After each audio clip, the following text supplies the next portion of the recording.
मुजफ्फरनगर। उत्तर प्रदेश सरकार के राजनैतिक पेंशन, सैनिक कल्याण एवं प्रांतीय रक्षक दल विभाग के राज्य मंत्री, स्वतंत्र प्रभार तथा जनपद प्रभारी मंत्री डॉक्टर सोमेंद्र तोमर ने बुधवार को विकास भवन सभागार में आयोजित समीक्षा बैठक में विकास कार्यों और कानून व्यवस्था की गहन समीक्षा की। बैठक में जिलाधिकारी उमेश मिश्रा, वरिष्ठ पुलिस अधीक्षक संजय कुमार वर्मा, जनप्रतिनिधियों तथा विभिन्न विभागों के वरिष्ठ अधिकारी मौजूद रहे। बैठक के दौरान प्रभारी मंत्री ने जनहित से जुड़े महत्वपूर्ण मुद्दों पर अधिकारियों से विस्तृत जानकारी ली और आवश्यक दिशा निर्देश जारी किए। उन्होंने जलापूर्ति व्यवस्था को दुरुस्त रखने, बरसात से पहले नालों और नालियों की सफाई सुनिश्चित करने, अतिक्रमण हटाने, अवैध कॉलोनियों पर प्रभावी कार्रवाई करने तथा सड़कों को गड्ढा मुक्त रखने के निर्देश दिए। इसके अलावा यूरिया वितरण, प्रदूषण नियंत्रण और स्वास्थ्य सेवाओं की स्थिति की भी समीक्षा की गई।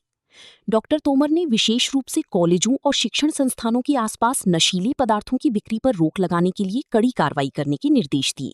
उन्होंने सड़क किनारे अवैध रूप से खड़ी भारी वाहनों के खिलाफ अभियान चलाकर कार्रवाई सुनिश्चित करने को भी कहा। बैठक में आगामी 5 जून से 21 जून तक चलने वाली विकास, सेवा, सुशासन और जन कल्याण जनसंपर्क अभियान की रूपरेखा भी प्रस्तुत की गई। अधिकारियों को बताया गया कि अभियान के तहत जनसंपर्क कार्यक्रम, जन कल्याण मेले, विकसित भारत संकल्प सम्मेलन, विभिन्न प्रदर्शनियां तथा अंतर्राष्ट्रीय योग दिवस सहित कई कार्यक्रम आयोजित किए जाएंगे। प्रभारी मंत्री ने सभी विभागों को समन्वय के साथ अभियान को सफल बनाने के निर्देश दिए।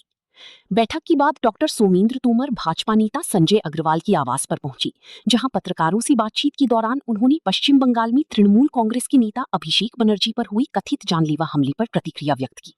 उन्होंने घटना को दुर्भाग्यपूर्ण बताते हुए कहा कि किसी भी राजनीतिक या सामाजिक व्यक्ति के साथ इस प्रकार की हिंसक घटनाएं नहीं होनी चाहिए। हालांकि उन्होंने पश्चिम बंगाल की कानून व्यवस्था पर भी सवाल उठाए। डॉक्टर तोमर ने कहा कि राजनीतिक दलों और सरकारों को समय समय पर अपनी पुरानी कार्यकाल और नीतियों का भी मूल्यांकन करना चाहिए। उन्होंने कहा कि जिस प्रकार लंबी समय तक पश्चिम बंगाल में अराजकता और राजनीतिक हिंसा का माहौल बना रहा, उसकी दुष्परिणाम आज भी दिखाई दे रहे हैं। उनका कहना था कि समाज में पनपा आक्रोश और असंतोष कई बार ऐसी घटनाओं के रूप में सामने आता है। प्रभारी मंत्री ने कहा कि लोकतंत्र में राजनीतिक मतभेद स्वाभाविक हैं, लेकिन हिंसा किसी भी स्थिति में स्वीकार्य नहीं हो सकती। उन्होंने सभी राजनीतिक दलों से लोकतांत्रिक मर्यादाओं का पालन करने और शांतिपूर्ण राजनीतिक वातावरण बनाए रखने की अपील की। मुजफ्फरनगर दौरे पर पहुंचे हैं, समीक्षा बैठक की है। देखिए, माननीय प्रधानमंत्री जी, देश के सचिव प्रधानमंत्री माननीय मोदी जी, एनडीए सरकार के 12 वर्ष पूरे होने पर हम आज मुजफ्फरनगर जिले के प्रवास पर हैं हम लोग। और अभी हम लोग संजय अग्रवाल जी भाई साहब, जो हमारे पार्टी के वरिष्ठ नेता, उनके यहाँ पर आए। आज विकास कार्यों की समीक्षा की गई है और सभी जो पुरानी बैठकों के जो विषय थे उन पे क्या प्रोग्रेस, उसके बारे में हम लोगों ने बात की। वही मैंने बताया, मैंने कहा कि विकास के कार्यों को लेकर जो पिछली बैठक में कुछ सुझाव आए थे, उन पे आगे कार्रवाई करने के लिए हम लोगों ने कहा। दिल्ली में हुए कांड को लेकर क्या कहना चाहेंगे? देखिए, घटना दुखद है और सरकार पूरी गंभीरता के साथ जो भी उस घटना में जो भी दोषी लोग हैं उन पे कार्रवाई होगी, कार्रवाई की भी जा रही है और भी कहीं इस तरह से उन लोगों को भी चिन्हित किया जा रहा है। पश्चिम बंगाल में जो ममता बनर्जी का भतीजा था, उसके साथ उस पर हमला हुआ, अंडे फेंके गए, किस तरह का रोष जनता का ये है जो दिखाया गया? देखिए, किसी भी सामाजिक और राजनीतिक क्षेत्र में काम करने वाले व्यक्ति के साथ हो सकते हैं कुछ लोगों की, लोकल स्थानीय लोगों की कुछ भावनाएं आहत हुई हो, लेकिन राजनीतिक लोगों के साथ और सामाजिक लोगों के साथ इस तरह की घटनाएं नहीं होनी चाहिए। ममता बनर्जी ने कहा अगर हेलमेट न पहनता तो अभिषेक को मार देते लोग। देखिए, कभी कभी हमें अपना पुराना समय भी याद कर लेना चाहिए।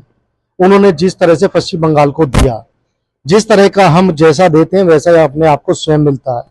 उन्होंने पश्चिम बंगाल को जिस तरह की अराजकता के दौर से लेकर वो चली थी, वो अराजकता धीरे धीरे खत्म हो रही है। लोगों के अंदर उसी को लेकर गुस्सा है।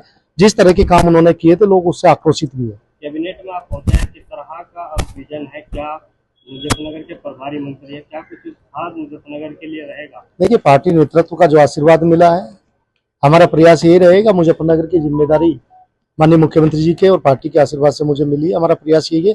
मुजफ्फरनगर हमारा बहुत समृद्ध और पुराना जिला है, उसकी पहचान इसी तरह से आगे बढ़ती रहे। जहां पहले मुजफ्फरनगर को एक क्राइम कैपिटल के रूप में देखते थे, लेकिन आज मुजफ्फरनगर का गुड़ राष्ट्रीय और अंतर्राष्ट्रीय स्तर पर अपनी प्रसिद्धि पा रहा है।